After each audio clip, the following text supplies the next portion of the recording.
Hey guys, today we're going to be talking about what is canon and what's not canon in Apeirophobia. There's a few things I'm seeing that are confusing a lot of people in the lore community, so I think making a video going over everything we should include in our theories would be a good way to clear up any confusion. Now, with that said, I'm not saying I know everything in terms of what's part of the lore and what's not, but to keep everyone on the same page, I'll explain my reasonings behind it.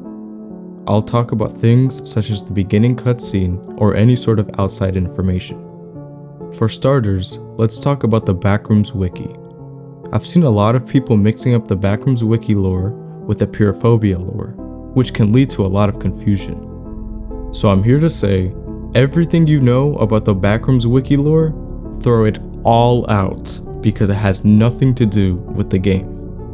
Sure, some things in-game may be influenced by the wiki, such as some entities or levels, but in terms of the story, it's an entirely separate setting. Another thing I want to mention that is no longer part of the lore anymore is the recording logs. The logs I'm referring to are the ones that weren't voice acted. This doesn't include the recent recording log, which is still in fact canon. I know this might ruin a lot of people's theories, but unfortunately, they have been retcons. If you don't know what retconning is, it's basically when something is introduced, but is later changed due to it not fitting the story's narrative. This usually happens when writers decide to change something up to make it make more sense, or to clear up any confusion. Now, before you start forgetting everything you know about the recording logs, I still think they're a somewhat good source of information. It still gave us the name of Dr. Holland, and it further proved that apeirophobia takes place in the mind of the patient. Still, it's unfortunate to hear that they're no longer a big part of the lore, so I'm gonna stop using them as a main source of information. That aside, let's talk about some things in-game that I believe aren't canon. Before I get into what I think those things are, I want to make sure you know that in no way am I saying these are confirmed to be non-canon. Rather, these are things that I highly believe have no relation to the lore at the moment. Starting with the Level 0 cutscene.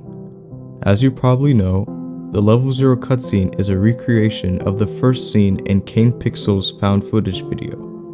Of course, this means that it has no relation to Apeirophobia's story.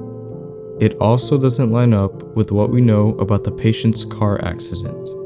However, I will say, Maximum has said before it will eventually have some sort of relation in the future.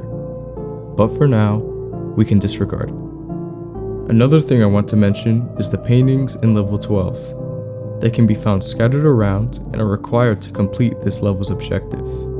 A year ago, I asked Asher, one of the developers, if these had any sort of relation to the lore. He responded by saying it's just his own personal pieces of work.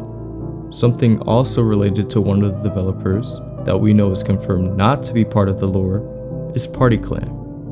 You can find this little fella sitting on the floor in level 16.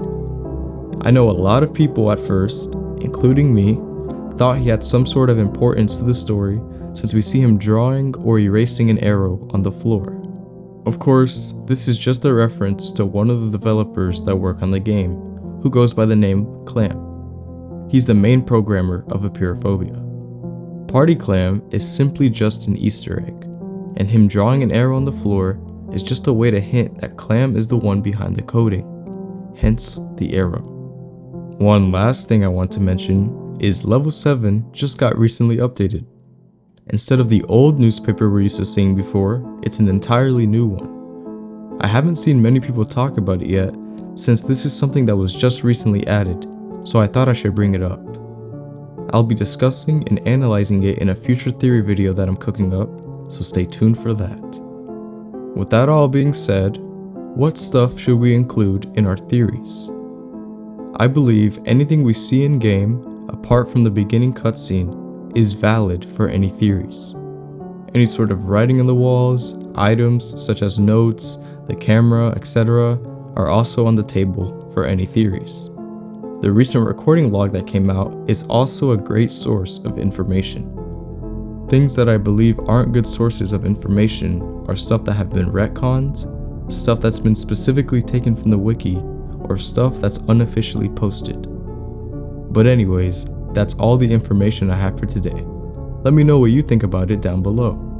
Hopefully I cleared some things up for you, but if you have any more questions, feel free to also let me know down in the comments. Before I end this video, I'd just like to ask a favor from all of you. I'm not really one to show the actual statistics or ask of this from you guys, but only about 40% of viewers are actually subscribed, and I would highly appreciate it if you consider subscribing. We're so close to 10,000, and it'd be awesome to reach that goal. I post everything and anything Apeirophobia related, so if you like that, then consider joining my channel. But anyways, with that being said, thanks for watching and stay tuned for next upload. Bye!